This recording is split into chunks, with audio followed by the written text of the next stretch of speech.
Episode 10, The Pink Shirt, aka How to Win at Marriage and Kids. In this episode, we interview Lindsay's parents. They share how they met, what it was like raising 4 kids, and how they have stayed married for 37 years. In the upcoming episodes, we're going to be discussing marriage, debt, and pornography. Send us any questions or advice you have in regards to those topics. You can email us at confessionsofuspodcast@gmail.com or DM us on Facebook or Instagram. Thanks for listening. This is Lindsay. And this is John. And this is Confessions of Us. Woo! Awesome. So today... We didn't do that right. We were going to say, and Nancy, and Gary. No, we changed it, remember? Did we? Yes. When did we do that? Like right before we started. Oh, great. Yeah. Okay, everybody, we have a guest. Guests. 2 guests. Who are our guests, babe? My mother and my father, Gary and Nancy. Oh, watch out. Yeah. Hi, guys. Hi. Glad to be here. Thank you. Yeah. Where are we at right now, babe? We are in a walk-in closet. But we're in Payson. We're in Payson, visiting your family. Yeah, on vacation. Having a good time. Yeah, this house has been fantastic. It's been a great time. We went swimming, going to the river, eating food, playing games. Yeah. Playing on the trampoline. All that good stuff. Playing catch. Yeah, we heard you hit the house. Oh, you did? No, that was Justin. Oh, okay. I couldn't sure catch did. it. Yeah, I couldn't catch the ball. Chasing grandkids. Chasing grandkids. Mm-hmm. Yeah. There's a lot of kiddos. Oh, Playing charades. Dad made great breakfast last night. Mm-hmm. Last night? You mean this morning? I'm sorry. This morning. Yeah. Made great breakfast. Yeah, we did play charades last night. What was the best one? Yours. What? Puberty. Puberty. Your expressions for puberty were priceless. Well, you can't vocalize anything. So, I mean, I had to do what I thought would be the easiest. Would you like to explain to everybody Sure. how you did puberty? Yeah, I just was basically trying to show him pubes when you go into puberty. So, I mean, not like... that you get... Not like show, but just leaving the... That you get hairy as you go through puberty is what she was getting at. Yeah. So... Anyways. Shazam. Big explosion. Look Yes. at it. Yeah. Yep. It was a good time. Great time. Yeah. That's always fun. Mm. So what's the plan today, Linz? All right. We're going to talk to my parents, ask them just their experience growing up. They're going to tell us a little bit about themselves. And then we're just going to talk about parenting and their experience with that. And just, they're going to give us some tips and tricks. How long you guys been married? 37 years. 37 years, everybody. That's Pretty wisdom impressive. right there. Yeah. If you haven't killed yourself by year 35, I think that's a win. I agree. And it gets better and better. Yeah. So they're full of wisdom, and they have an amazing family. They've raised a bunch of great kids. They have a whole gaggle of grandkids. And not only do they love being parents, they love being grandparents, and they actually like each other after 37 years. Wow. So, yeah, right. Finally. Only took 37 years. So we wanted to get their wisdom and just some of their knowledge about marriage and kids and how they made it all work, and share it with you all because they're a success story, and you don't hear enough success stories. We need more of those in our lives. So, Agreed. All right, Mom, why don't you start us off? Tell us a bit about yourself. Okay. Well, I grew up in Utah in a family with 7 girls and no boys. My dad owned a pharmacy. So we worked at the pharmacy from the time I was in 3rd grade. My dad was intentional about that because he worked a lot of hours and he wanted us to be with him. So we have lots of good experiences from that, have a lot of fun memories, learned responsibility early and how to work hard. Yeah, tell me, I want to hear either your funnest memory from the pharmacy or just a memory, a funny one. There's a couple of them that come to mind. My sister and I used to stand behind the counter and take pea shooters. They're like, I don't know if you know what those are anymore. They're like big straws. And we would shoot peas at the customers. That's hilarious. And duck down. My dad learned all of this a lot later. Oh, gosh. And then he had an intern. My dad had an intern in the pharmacy, and he used to chase us around with a grease pencil and draw mustaches on us. What's a grease pencil? It's like a black marker, but it wipes off almost. You can write on metal with it. Oh, We used it like in the food industry. You can write it on stuff. that's funny. So How old was this intern? Pardon? How old was the intern? He's probably in his mid-20s, pharmacy intern. Yeah. So we did a lot of stuff. A lot of our friends ended up working there. We really learned how to interact with adults there. And one thing I loved about my dad was that he was very protective of us. If we had a customer that was rude or being unreasonable with any of us, he would basically tell him to leave his store. And That's pretty impressive. our mom was she stayed at home and kind of was there when we needed her. So it was nice, pretty nice growing up. We weren't LDS in an LDS community, so that was a challenge. But because I had so many sisters, we were able to just play with each other, and we had outside friends too. But it was a little bit of a challenge. Yeah. Oh, I went to college out of high school and got my bachelor's in nursing, and then after that, met Gary and started working before I met Gary. But yeah, that's kind of my basic. Okay, Gary, your turn. Tell us the story up until you met Nancy. Ooh, there we go. I grew up in Wisconsin. Was a big fan of the Green Bay Packers. Did you go to any games?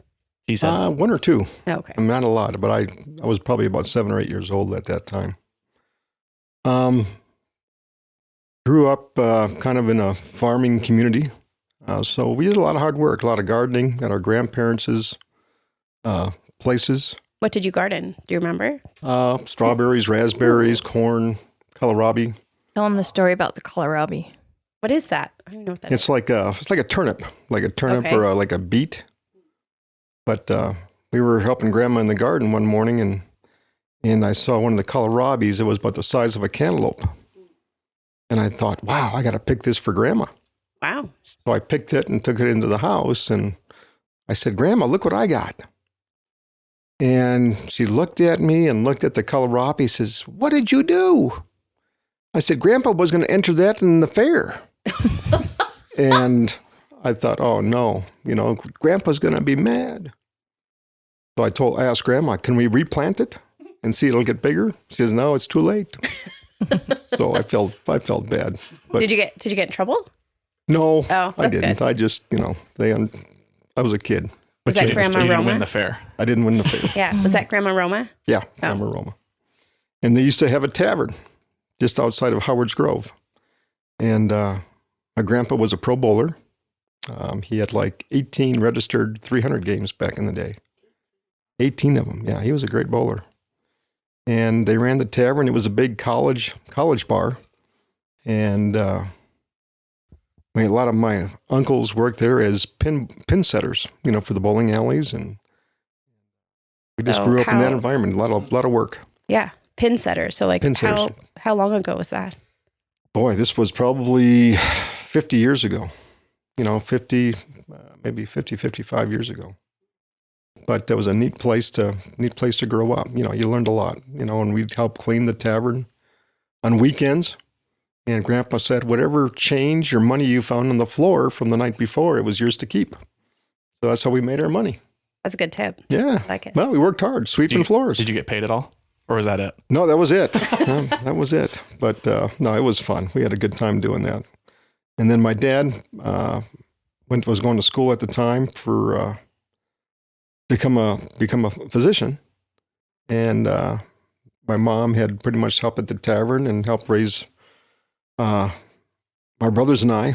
So I'm from a family of 3 boys. I'm the oldest, and then Tell the names. then Larry is he's the middle one. He's 60, or will be 60, and Jerry is 58, going on 59. So it's Gary, Larry, and Jerry. Gary, Larry, Jerry, and our dad's name is Harry. Oh. And my brother just got recently married to a woman named Sherry. There you go. Keeping it in the family. That's right. I'm the outlier. So when my dad was going to school, we were just raised by my mom, met a lot of neat people. in grade school. Met Eric Hayden and Beth Hayden, the speed skaters. That was kind of a neat experience, just from watching him in the Olympics. And when my dad graduated from college, he did his internship in Arizona, and that's how I got to Arizona. And while I was growing up, I went to high school and back in Wisconsin. After my parents got divorced, which was a pretty emotional time for me at that time, and I was 11 years old. And my brothers and I stayed back in Wisconsin with my mom, and Dad stayed in Arizona to set up his practice. And it was, just an interesting time. So he finished high school in Wisconsin, went on to college, spent, and I couldn't make up my mind. I thought I'd like to get into medicine or something like that when I was in college, but I never completed. And then decided to go into the Air Force. Spent 4 years in the Air Force in Utah, and was a crew chief on F-16s from 79 to 83. And about 6 months before I got out, I met Nancy. Wow. Yeah. Bada bing, bada boom. Yeah. That's Tell us a little bit about the place you met. Well, it was interesting. My buddies and I that were in the Air Force decided we wanted to go out dancing one night, and there was a club that we went to, and Nancy was sitting there with her sister, and these guys wanted to go out dancing, and nobody was dancing, and I said, well, if we're going to go out, go dancing, and then I'm going to go dancing. I saw Nancy sitting with her sister, and I said, well, I'm going to ask that girl to dance. And so we danced and talked, and of course I immediately fell in love with her.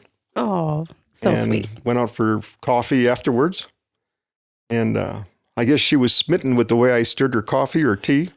I remember. Yep. But then she really liked my pink shirt that I was wearing that night. Yeah, when he walked into the bar in a pink shirt, I thought, that guy is really comfortable with his sexuality. And for some reason, that was appealing to me. It's just that he was comfortable in who he was. And he was confident. You didn't wear pink shirts back then. No?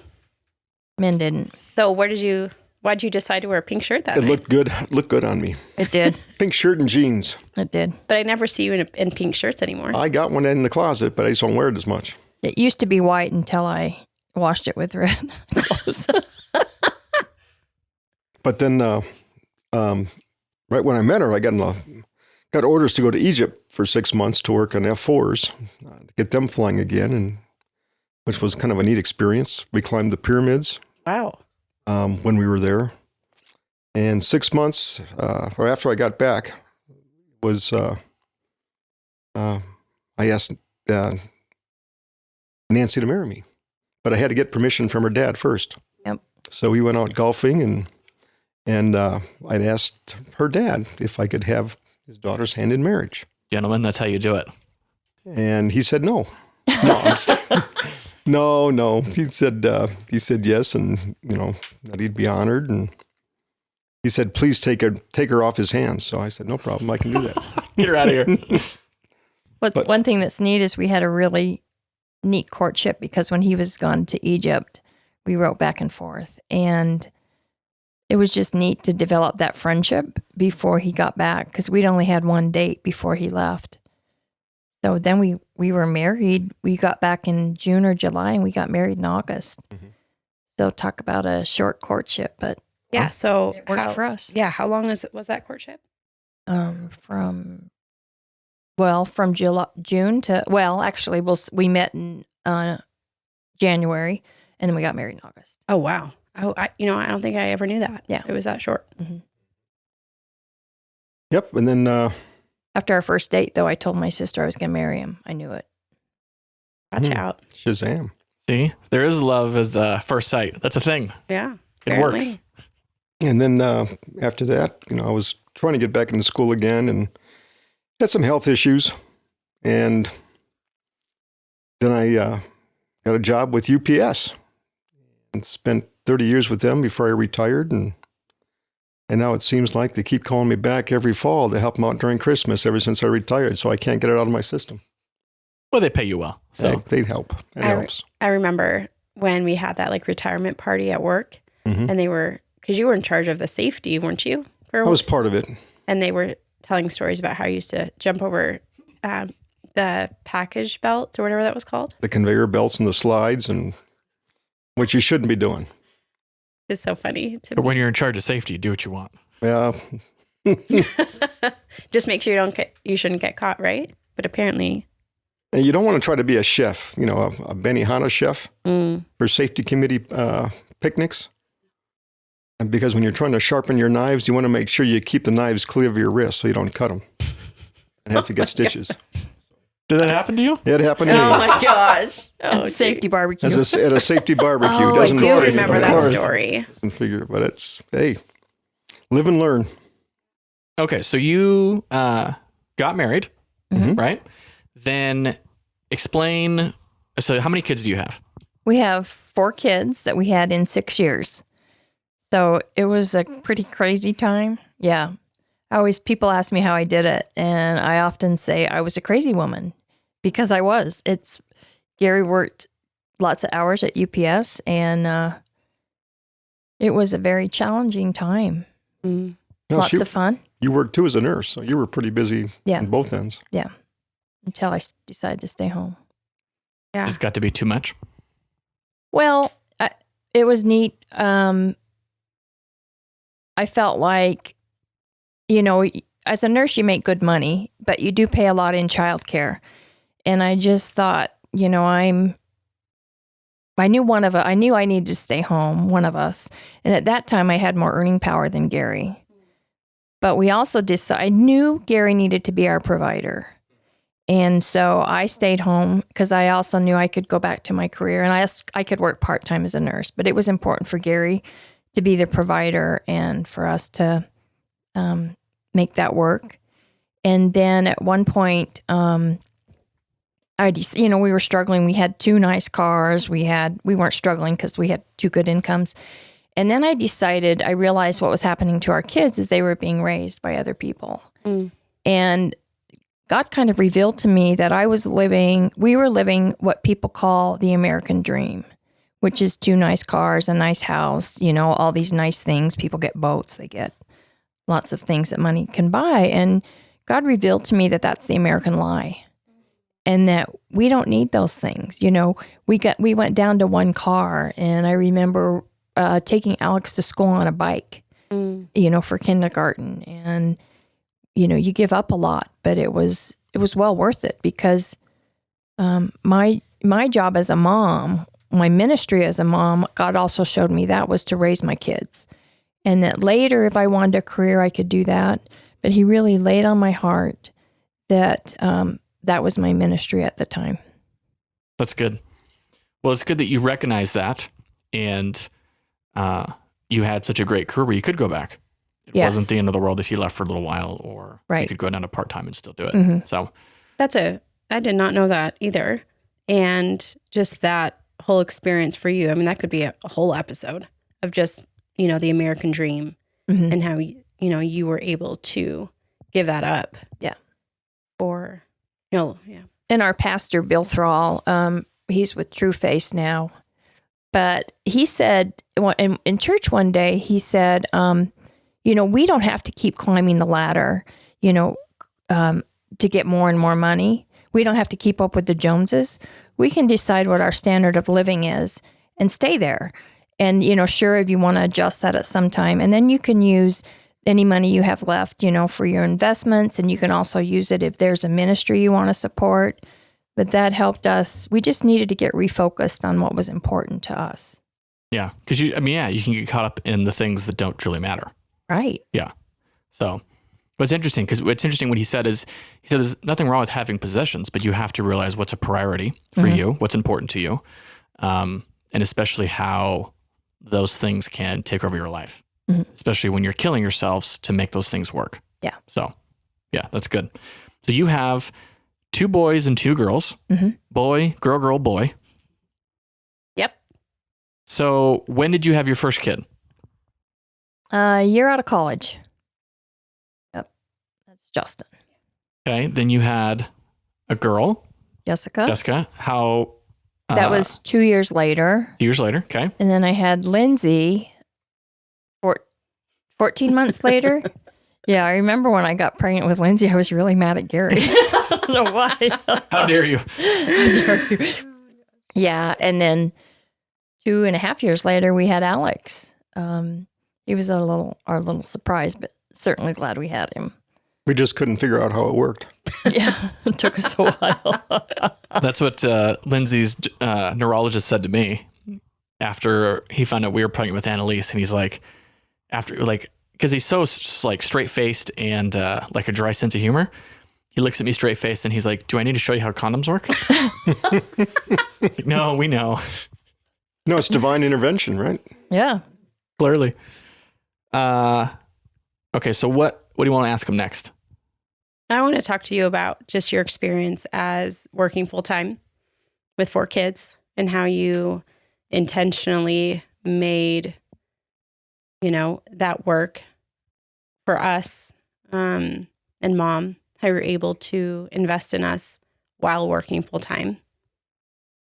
Well, I knew it was, I know I needed to be the provider. I know I wanted, to be able to support, my family,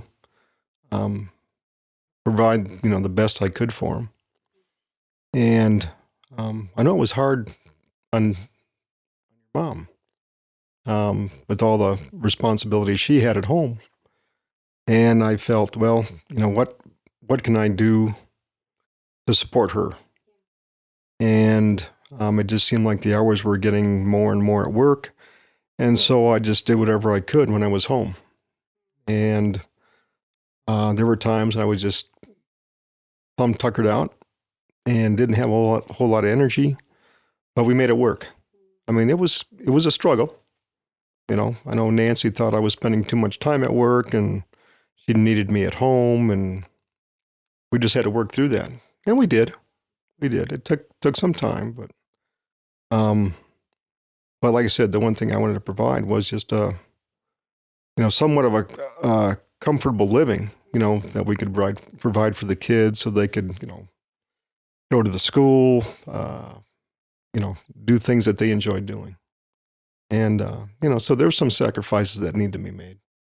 I think one thing that I know it made the biggest difference for me was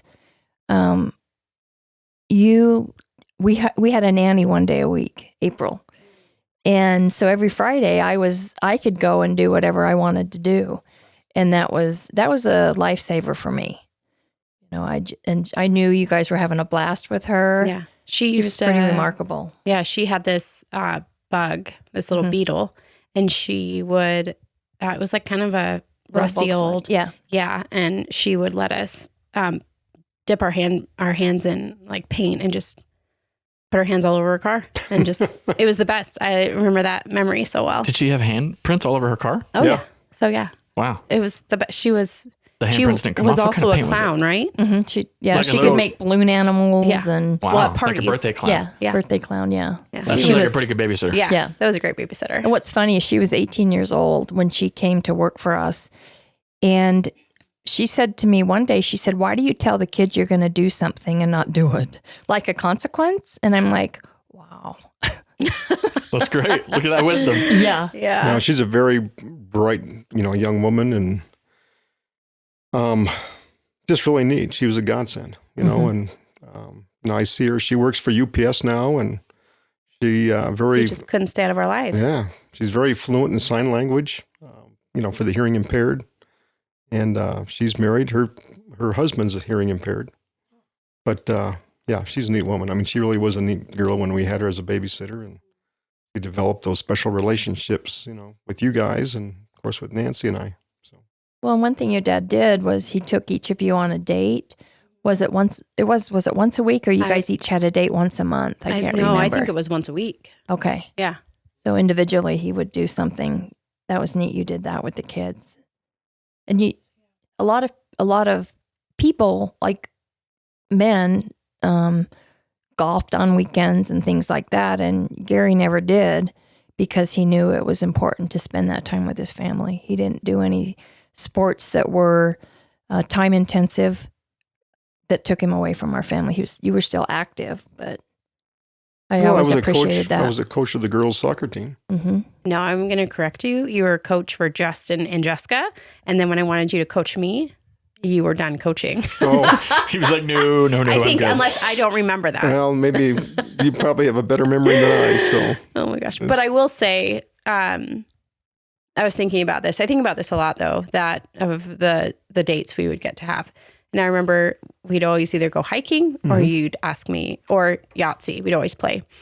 And I was, this is one memory that I remember every detail about. I remember sitting in the bedroom and I remember how the light was shining through the window. And I don't know, like when I play Yahtzee to this day, that memory always just comes to life. Hold it together. I know. I'm getting emotional. Well, it's funny because we played Yahtzee last night. Yeah. That was loud and annoying. That cup was horrible. Yeah. It was so, every single time you put the dice in, it was like ear piercing. Yeah. That was funny. So, I have a question. shoot. Why didn't you use a different cup? I was thinking the same damn thing. I was like, why don't we shove like a napkin or something inside? I don't know. that's true. We could have done It that. just didn't happen. People didn't care. They liked the noise because it's part of Yahtzee. I think Caitlin liked it more than. Slamming it on the table Yeah. and Well, screaming, Dad, Yahtzee. you were doing that too. Yeah. So give us, okay, so during this time, you have 4 kids, where you work up to 4 kids. You are obviously married, working part-time, you're kind of working through these different challenges. What was, maybe from each of you, what was one thing that you learned kind of in that season that was a game changer, that just made it all work? If there was something, maybe it's the same thing for both of you, but I mean, you both kind of said it a little bit, but Yeah, I would say they kind of said it. But if you have any other. When you have that many kids or any kids, it's easy to put your marriage on the back burner. And Gary and I, thankfully, were in counseling. And it wasn't because, we were on our way to divorce or anything. We, at one point, I'm from a family of divorce, and so is Gary. And when we got married, we said we'd never mention that word. It would never be a part of our vocabulary. And so whenever we knew we were, needed a tune-up, we would get counseling. And one thing that we were told was that we needed to have a date every week, and that we weren't allowed to talk about our kids. So yeah, we've heard that a lot. that was a good, for me, that helped me be able to take that intentional time with Gary. Did you actually go on a date every week? Yeah, Wow. we did. Whether it was just going for a drive or a walk we definitely, I'm sure we missed some weeks, but Sure. we were very intentional about that. Oh, we did a lot of marriage retreats too. Yeah. Yep. We ended up being facilitators at the marriage retreat. So the stuff that we were just like the people that checked them in and made sure everybody had their room. But boy, we had that stuff drilled into our heads. I mean, we had to have a good marriage after we sat through the marriage retreat 20 times. Well, it's interesting is we listened to a book recently where someone was talking about retreats and conferences and stuff, and they said they still didn't gain enough from those things. And my thought was, well, I wonder if you're not fully applying what you're learning, right? Because we can get told 1,000 things, but if you never apply any of it, then it doesn't do you any good, right? You can be told the best things in the world, but if you don't apply it, then it means nothing. Well, I think we each take away different nuggets Sure. from things like that. And one a game changer for me was as a Christian woman and growing up in Utah, I thought women were supposed to be really submissive to men, to their husbands, because you always hear women, Sure. Yeah. whatever, even that. And I'm not submissive. I mean, I'm more assertive.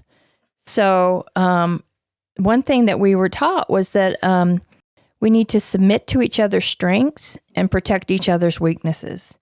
I remember you saying that. So I really had to allow your dad to really put a limit on me because I could overcommit and do too many things. And he had to put a lot of times, rein me in, and I let him.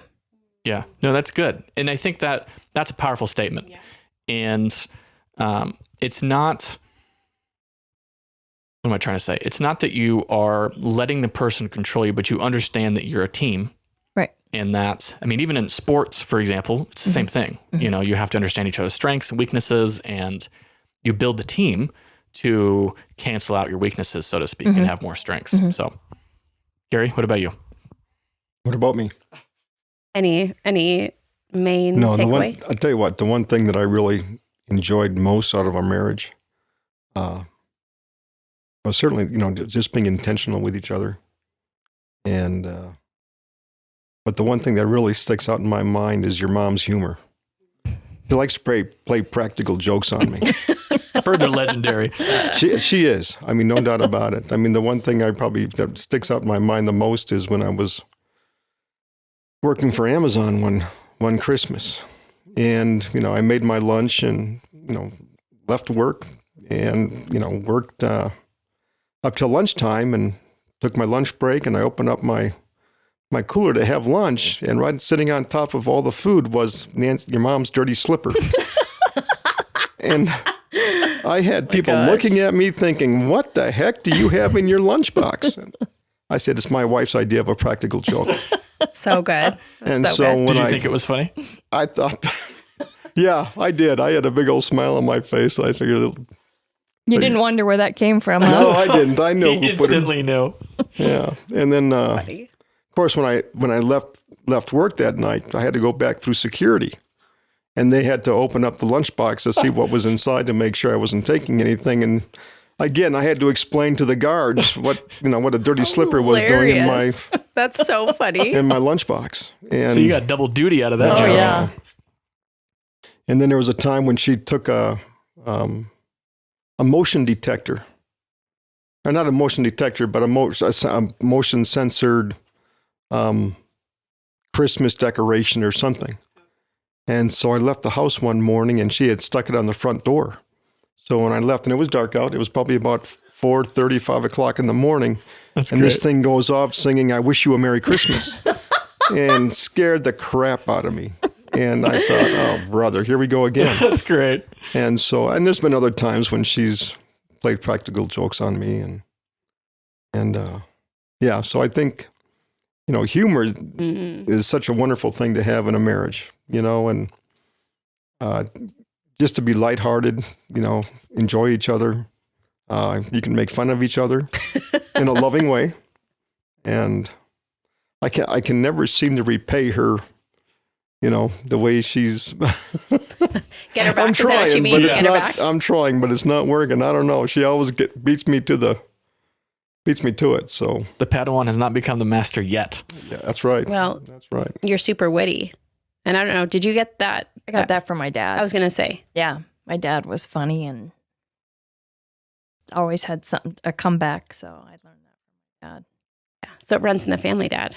I don't think you can Well, really get her back. it was funny because when my dad had taken me to San Diego one year for my birthday, and he had a boat down there, and we were going out for dinner one night, and he gave me my birthday gift, and it was a shirt and a nice pair of shorts. And so, I thought I'd wear them when we went out that night, and we were sitting at the bar having a drink, and I told Dad, I said, these shorts are so comfortable, they could probably pass for boxer shorts. And, so my dad went back to the store the next day to check it out. And sure enough, they were boxer shorts. Oh my gosh. So I was wearing never knew that story. a shirt and boxer shorts out for dinner that night. And I thought, what the heck, But Do you think he knew secretly? I don't think so. I don't. I know. I was think like, he would takes- Grandpa do that to you on purpose? But I don't think he would intentionally do that. I thought he probably thought it was a nice. You sure he outfit. didn't talk to Nancy first? That might have been, I would wouldn't do it. put it past her. Or she picked it out for him? Oh, yeah, this will be great. Okay, so let me ask you this. So in marriage, if you would like to, share your biggest challenge and how you either overcame, some advice for surviving that challenge or something to that extent. Okay, for me, this is kind of an emotional subject. So growing up, my parents' marriage was not good. And there were times when there was unfaithfulness. And so when I got married, I actually believed all men cheated. And so it took me a long time to trust Gary that he wasn't going to do that. And he never gave me any indication or, anything like that. But it really took me a long time to trust him. And, but through his faithfulness and patience. But I think that for me was the biggest challenge. Wow. Gare? Oh, What about you? You got anything on the top of your head? I guess, the intimacy. I mean, finding the time to be intimate with each other and in a loving and caring way, and I wanted to, again, maybe protect her weaknesses, and just honor her strengths, and just being the loving husband that I should be, and I know what God, expected out of a loving husband, and I wanted to model that. But I would say intimacy is a big deal. When you have 4 kids and you're tired, it's a big deal. And I don't know the answer to that. I can't give you any advice. Well, that's something that even as us, that we've been have experienced, where life gets busy, you have kids and you just have to do it sometimes. No pun intended. Just do it. Good luck Make with it that. happen. No, I think that's excellent. Do you have any thoughts on that? No, but I do want to go over their joys and their pride and joy right now, Which is what? being grandparents. We'll get there. I think we have some other questions first. Oh, okay, fine. We'll save that for the last because that's like a fun point to end on. Okay. So what, okay, so let's shift into kids. Mhm. I think that you guys shared some amazing things just about marriage and making it a priority and that you have to work at it. It's not, it just doesn't come to you. What, with your children, what would you say just as parents maybe was your biggest challenge? Just like navigating the waters. Well, with 4 young kids and even teenagers and, adolescents and teenagers, it was interesting because people used to say, oh, wait till they're teenagers, you're going to hate it. Well, there was never a time that I didn't love being a parent, being a mom, because I think each stage was different. And for me, the greatest challenge was figuring out how to have time for each of the kids. And I read the book, The Love Languages. The 5 love languages? For kids. Oh, for kids. Yeah. Okay. And that really helped me because I could identify each of the kids' love languages.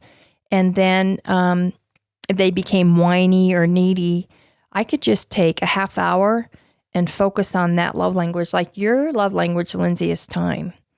Quality time.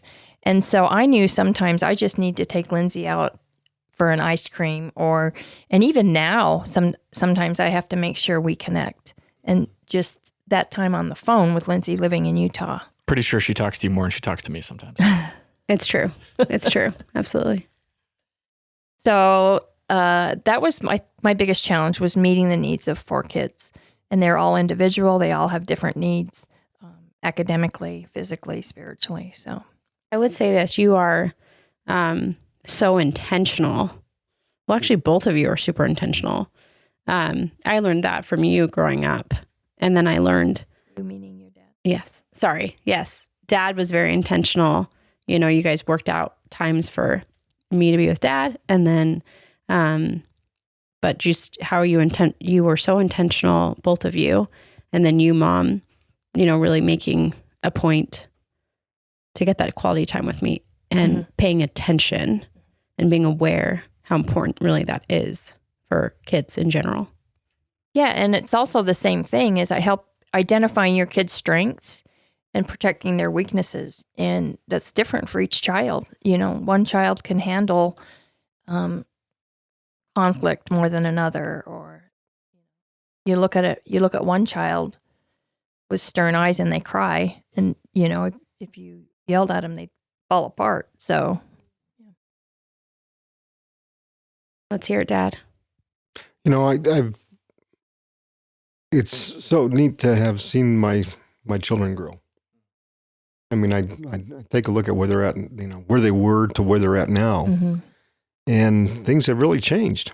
What I may have thought of, one of my daughters, that she may be a home girl, ended up being the adventurer. And Which daughter is that? that's Lindsay. Yeah. That's right. And, I like adventure. And my daughter Jessica, of course, she's such a wonderful mom, and she just, helps out other people. And so I am so very proud of both my daughters, and the young women they've become, raising their families, their children, and my boys, the young men that they are, I'm so proud of them as well. And, them, of course, Justin having his family, he's very intentional with, of course, his wife and his kids. Probably learned that from you. Well, I don't know. I think, we've been blessed, to set a foundation, for our children to follow. And it's neat to see, where they've taken it. And I couldn't be prouder as a parent. I really couldn't.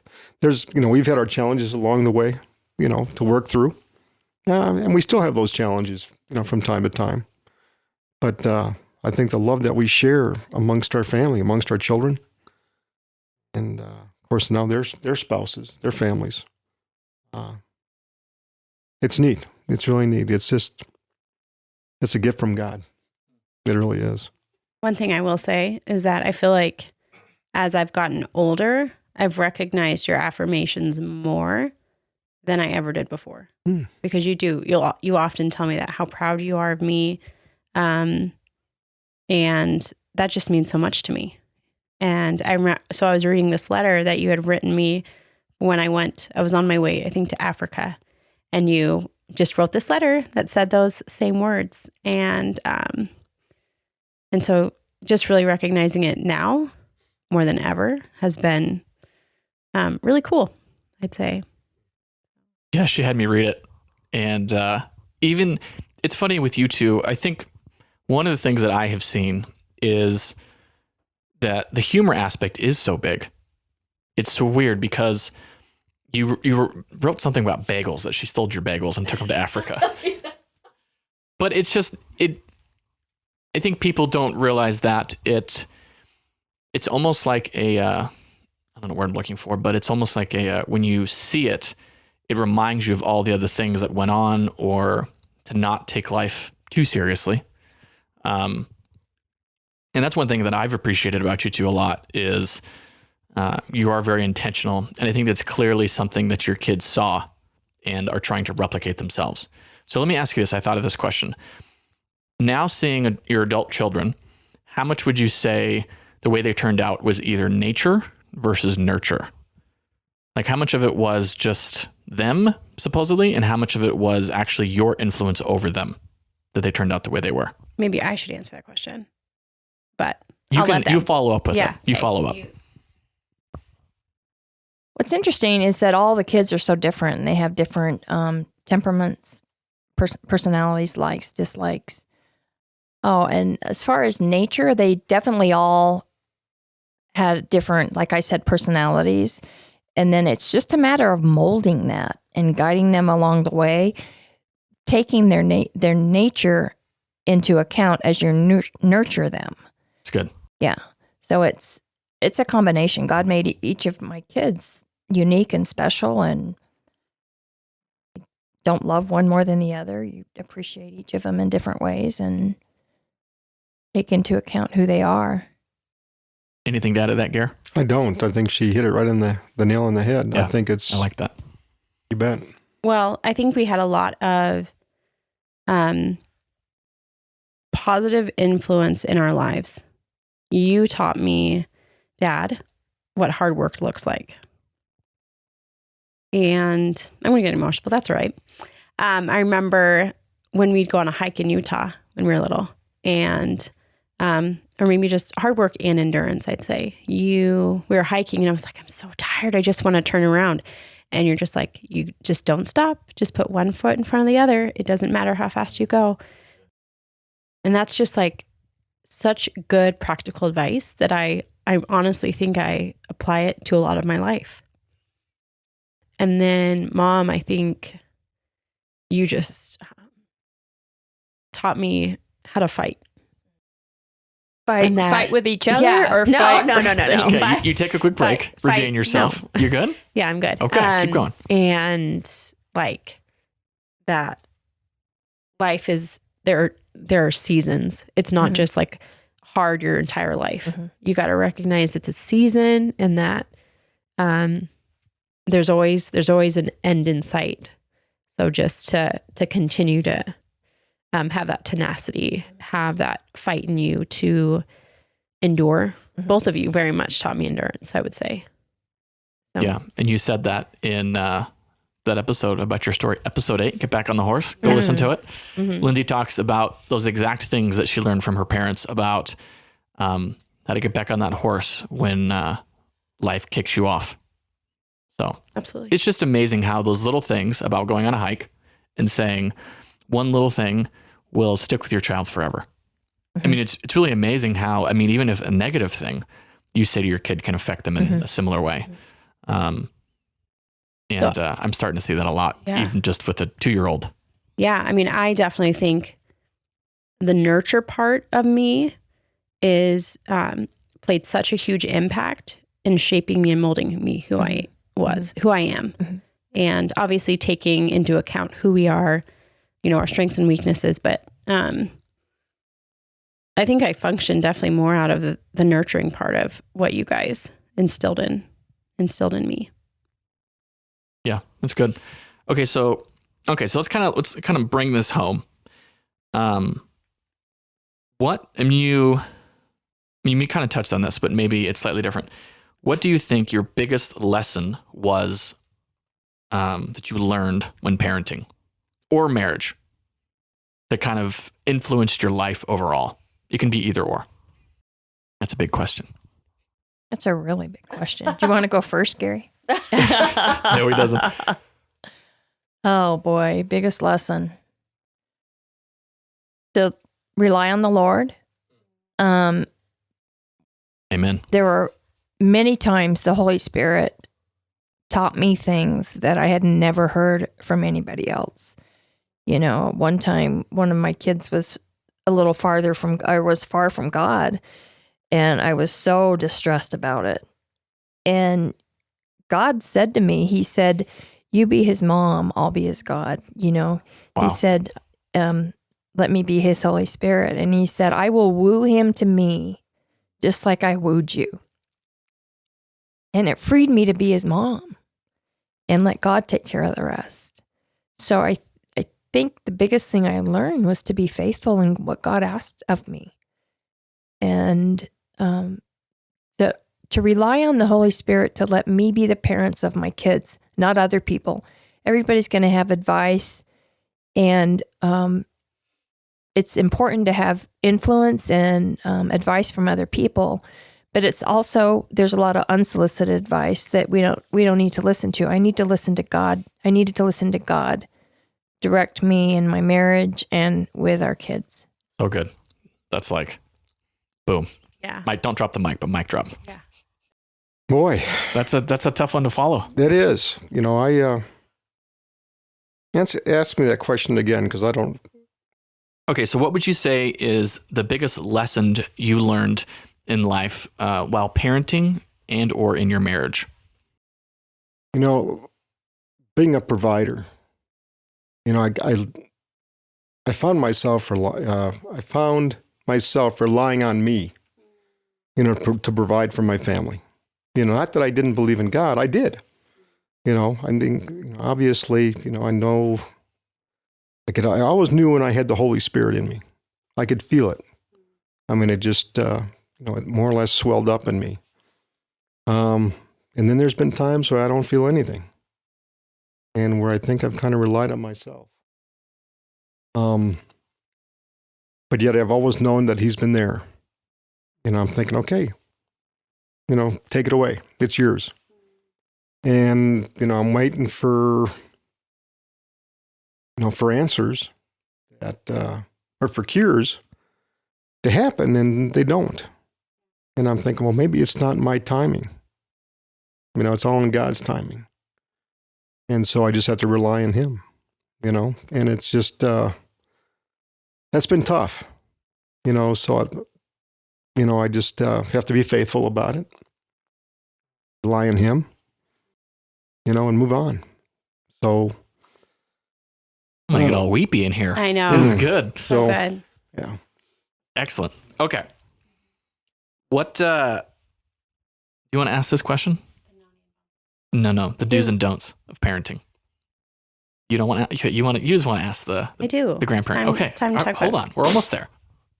You want to hear about Siobhan? Okay. So when it comes to parenting, give maybe, if you have some, like either some of your best do's and don'ts, either or both, or just maybe something that has popped into your head during this conversation that you felt was really impactful. One big don't is don't compare your children. Don't say, so-and-so does this and you do that. But celebrate who each of them are separately. And remember, God didn't make little copycats of them, so don't compare your children. Also, I would say, again, just do celebrate who each of them are and get advice from other people when you need it. Take time when you need it away, because if I'm not healthy, I cannot be a healthy mom. I've spent a lot of time in counseling just so I could be a better wife and mother. And so I believe that's it, is to focus on myself so that I have something to give. That's good. Yeah, You can't give if you're empty. Right. That's excellent. For me, it's being intentional. I always truly believed in unconditional love. Accepting children for who they are. And like Nancy said, don't compare. Just accept them for who they are. Make sure you take the time to listen to them. And I always thought of myself as a good listener. Mm-hmm. Let them speak. Let them speak their mind. And then once they're done speaking, then you can talk about it. Yeah, and as far as the don't side, don't be too quick to react. Mm-hmm. I guess is, there's something behind their behavior, Mm-hmm. and be patient, and it'll come out. We asked, when we were first young parents, there was a couple of the Messners at church that I really admired how they parented. They had 5 kids. And I asked her that. And I said, what do you have one big piece of advice? And she said, major on the majors and minor on the minors. And so that was, I took that to heart, if they wanted to, is it a character issue or is it a rebellion issue? If it's a character issue, that's different. And you need to mold and guide, more than if it's just a outright defiance. So. Sure. Okay. I have one last question. Okay, I just want to comment on that. Okay, do it. Is I never felt like you ever compared me, either of you. That I always felt you loved me in spite of struggles that I had. And you celebrated my strengths. Mm-hmm. That was a big thing. I remember you both celebrating my strengths, and then you were a good listener, and you are a good listener. Mm-hmm. And so, you're absolutely correct in everything that you've really said, and the advice that you've kind of shared. Yeah. No, so good. Okay. Last question.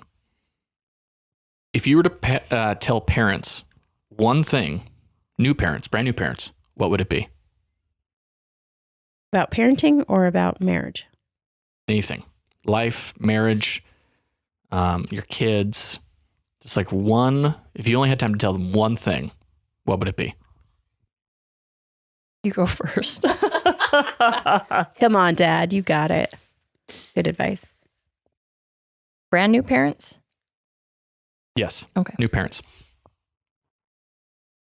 Be accepting of each other and your kids if you have. I guess if you're newly, new parents too. But I would say be accepting of each other, which includes love and being patient, being kind, being a good listener. Be accepting. Yeah, the first thing I would say for brand new parents out of the hospital, get help. Let people help you. Good. Because being sleep deprived is horrible, especially on the woman. And then the man's sleep deprived and you're short with each other. I'd say take that help. Get it. You need your sleep. That's number one priority. Well, I mean, my parents both came out for my dad came out, I think, with our first one for a week or two. And then you stayed, I think, 4 more weeks. And then with Annalise, you were only able to, I don't know if it was 1 or 2 weeks, but you stayed. I mean, because you knew how hard it was. You knew the help that you both could be in that time, for sure. Yeah. And thanks for letting us help. Well, That's a big the other deal. thing. That's my piece of advice: to let people help. Yeah. Not only seek help, but let people help. And I mean, we have a lot of new people in our church, or people about to become new parents in our church, and I just say it's mental torture in the beginning. You feel like you're going insane, then you have to get help, whether it's just people babysitting or whatever. So, all right, let's land this plane. Let's talk about your favorite topics, your grandkids. Go ahead, babe. Okay. Both of you guys, who is your favorite grandchild? Just kidding. The next one you're going to have. Just kidding. What is, it's basic. What's the one thing that you love most about being grandparents? That we're able to hug and squeeze the crap out of them. Just loving them and watching them grow and seeing their different personalities, and it's so neat, how you guys, and not just you, but Justin and Caitlin and Joss and Jessica are really training or raising their kids. All you guys are doing such a wonderful job, and it's so neat to see them, develop, grow up. It just, and of course, squeeze and hug and crap the crap out of them and kiss them and, just love on them. I say that being a grandparent is the icing on the cake.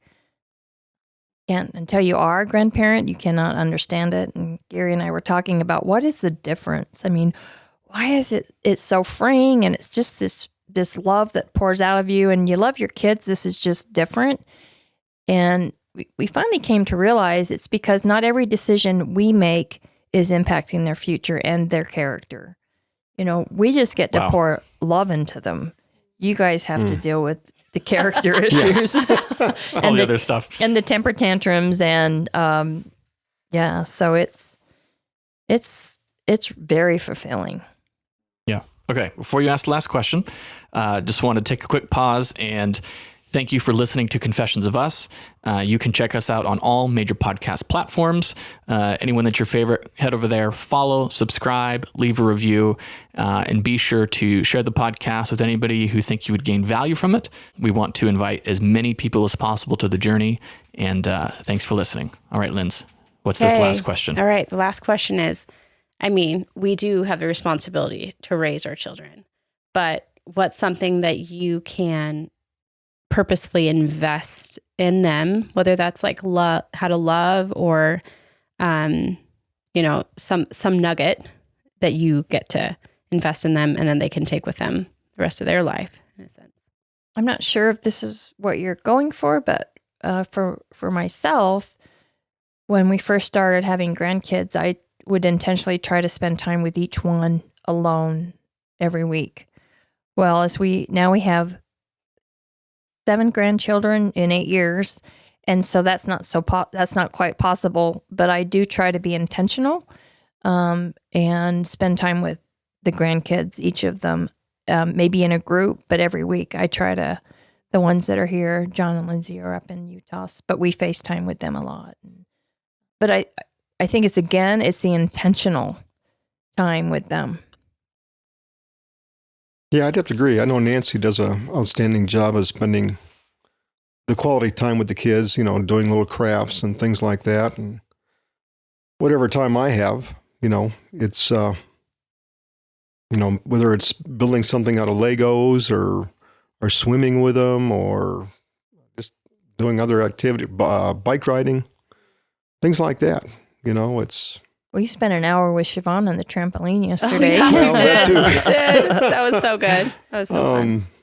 But yeah, just spending quality time with them, whether it's just cuddling with them, reading them a book, playing catch with them, or playing wash shoes with them, that sort of thing. Meeting them on their level. Yeah, it's it is just developing that relationship with them.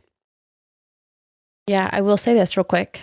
How my mom was saying that she tries to spend as much time as she can. She helped one of my nieces make a quilt for another niece. Mm-hmm. And they love that, right? Yeah, Esther's made 2 quilts, and Austin's making his first.